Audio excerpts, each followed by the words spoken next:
स्वास्थ्य शिविरों के माध्यम से गर्भवती माताओं की जांच, बेटियों में एनीमिया की पहचान, नवजात शिशुओं की जांच और गंभीर बीमारियों की स्क्रीनिंग की जाएगी। साथ ही महिलाओं और बेटियों में मेंस्ट्रुअल हाइजीन और संतुलित आहार पर जागरूकता बढ़ाई जाएगी। मातृत्व सुरक्षा और पोषण सुधार के प्रति सरकार की गहरी संवेदनशीलता एवं प्रतिबद्धता का सशक्त प्रमाण है कि प्रधानमंत्री मातृत्व वंदना योजना के तहत अब तक 4 करोड़ से अधिक माताओं को लगभग 19,000 करोड़ रुपए की राशि डीबीटी माध्यम से सीधे उनके बैंक खातों में प्रदान की जा चुकी है। आइए इस स्वस्थ नारी सशक्त परिवार अभियान और पोषण माह को एक महाअभियान बनाते हुए माननीय प्रधानमंत्री जी के 2047 तक विकसित भारत के संकल्प को सिद्धि तक पहुंचे।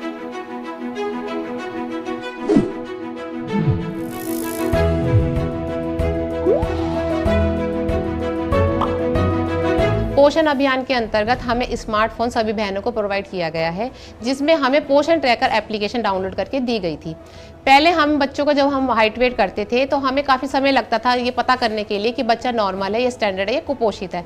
लेकिन जब से हमें पोषण ट्रैकर ऐप हमें मिला है, हमें जब हम बच्चे का हाइट वेट डालते हैं तो हमें तुरंत पता चल जाता है कि बच्चा नॉर्मल है या स्टैंडर्ड में आ रहा है या बच्चा कुपोषित है। इसकी सहायता से जब हमें ये सब जानकारी मिल जाती है तो हम बच्चे को डिस्पेंसरी में हम रेफ़र कर देते हैं। डिस्पेंसरी में जब बच्चा जाता है तो वो एनआरसी के लिए बच्चे को भेज देते हैं।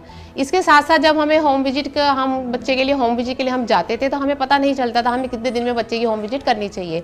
लेकिन पोषण ट्रैकर ऐप में वो अपने आप ही हमें बता देता है कि आपको इस दिन बच्चे के घर जाना है और इतने दिन तक आपको इस होम विजिट को कंप्लीट करना है। मंत्री जी की सोच रही कुपोषण मुक्त भारत की बात करते हैं और निश्चित रूप से उस दिशा में हम काम भी करते हैं।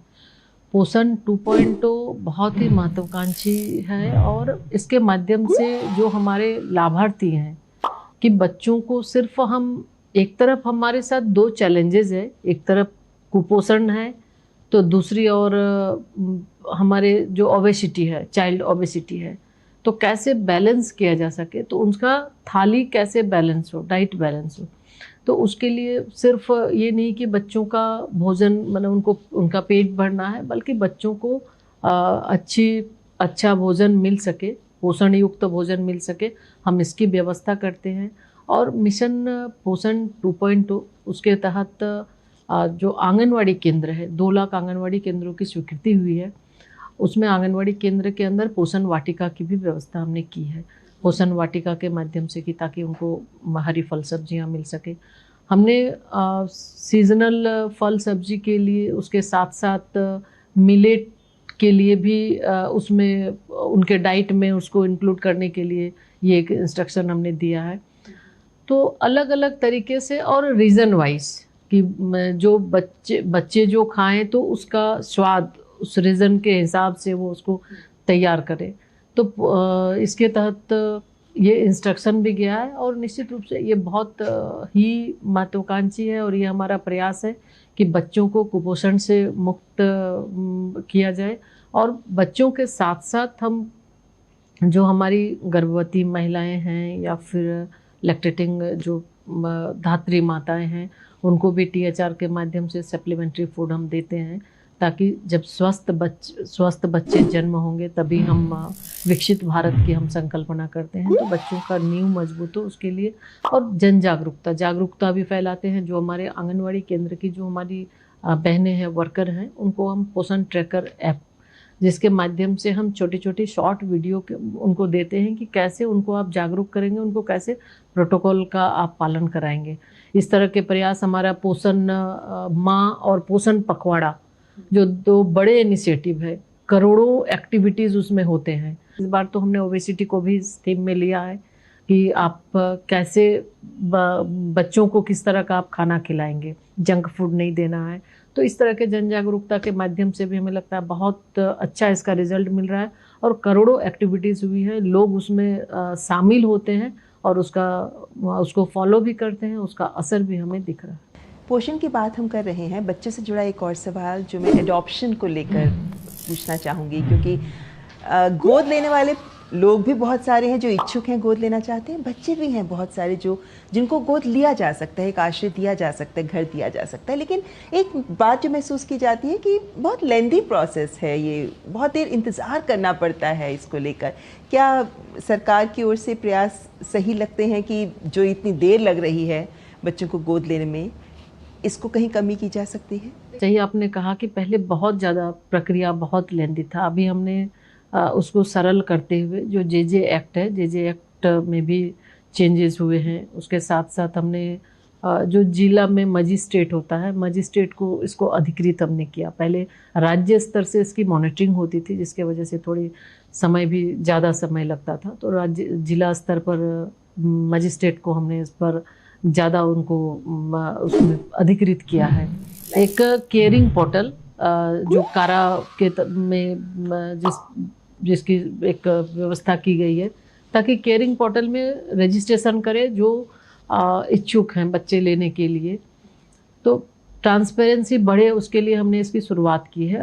मंत्री जी, देखें तो बड़े ऐतिहासिक कानूनी सुधार एनडीए सरकार लेकर आई है, जिसमें 3 तलाक तो है ही, लेकिन नारी शक्ति वंदन अधिनियम कहा जा रहा है कि ये गेम चेंजर होगा। जब हम राजनीति में आप जैसी महिलाओं की बात करते हैं जो अलग अलग स्तर पर काम कर रही हैं, उन्हें आप जैसे ओहदों पर आने का और अवसर मिल सकता है। एक महिला मंत्री होने के नाते आपकी इसको लेकर क्या राय है, क्या बदलाव हो सकता है? बहुत ही ऐतिहासिक निर्णय रहा नारी शक्ति वंदन अधिनियम। पिछले कई दशकों से नारी शक्ति वंदन अधिनियम के लिए कई बार ये लोकसभा के पटल पर आया, लेकिन ये पास नहीं हो पाया। लेकिन ये माननीय प्रधानमंत्री जी का ये सोच महिला सशक्तिकरण, नारी सशक्तिकरण की ओर था कि ये एक बहुत ही अच्छा ये बिल पास हुआ है। और निश्चित रूप से इससे काफ़ी फ़ायदा मिलेगा, पंचायत से लेकर संसद तक। अब महिलाओं के नेतृत्व में विकास की जो संकल्पना है, अब महिलाएं डिसीजन ले पाएंगी। तो अब हर क्षेत्र में जिस तरह से इन 11 वर्षों में भारत सरकार के द्वारा, माननीय प्रधानमंत्री जी के द्वारा जो योजनाएं बनाई जा रही हैं, उसमें मूल में केंद्र में महिलाएं होती हैं। तो इसी से आज ये अक्सर हम सब देखते भी हैं कि हर एक क्षेत्र में, चाहे हम शिक्षा का क्षेत्र ले लें, चाहे हम रक्षा का क्षेत्र ले लें, चाहे स्पेस की हम बात करें, तो हर जगह महिलाएं आगे बढ़ रही हैं, आगे बढ़कर अपनी भूमिका निभा रही हैं। और बेहतर भविष्य का और साथ ही साथ 2047 के विकसित भारत के संकल्प को भी सिद्धि तक पहुंचाने में अहम भूमिका निभा रही है। हाँ, लेकिन मंत्री जी, हर सिक्के के 2 पहलू होते हैं। बहुत कुछ अच्छा कर रही है सरकार, लेकिन सबसे बड़ी चुनौती अभी भी आपके मंत्रालय के आगे आपको क्या लगता है, कौन सी है जिसको पार पाना अभी बाकी है? आज के समय में अभी जो हमारी योजनाएं हैं, जो हमारे कार्यक्रम है, निश्चित रूप से उस कार्यक्रम को, उस योजना को नीचे तक पहुंचाना, उसको सही ढंग से आम जन के भी, जो हमारे टारगेट, जो लक्षित समूह हैं, जो हमारे लाभार्थी हैं, उन तक पहुंचाना, और उनको जिनके लिए ये योजनाएं बन रही है उन तक पहुंचाकर, जो आज हम देखते हैं, चाहे कुपोषण की हम बात करें आज, तो निश्चित रूप से कुपोषण मुक्त भारत बने, इस दिशा में हम पहल कर रहे हैं। तो उनके लिए जो ये, चाहे मिशन सक्षम आंगनवाड़ी की हम बात करते हैं, मिशन पोषण की बात करते हैं, तो निश्चित तौर पे ये रहता है कि हम राज्यों के साथ मिलकर, जो एक बड़ी हमारे लिए चुनौती भी होती है बहुत समय, कि राज्यों के साथ मिलकर जो सरकार, भारत सरकार का जो लक्ष्य है, उस लक्ष्य को उनके साथ मिलकर हम नीचे तक पहुंचाएं और हमारे लक्षित समूह को हम उसका लाभ सही से हम दे पाए।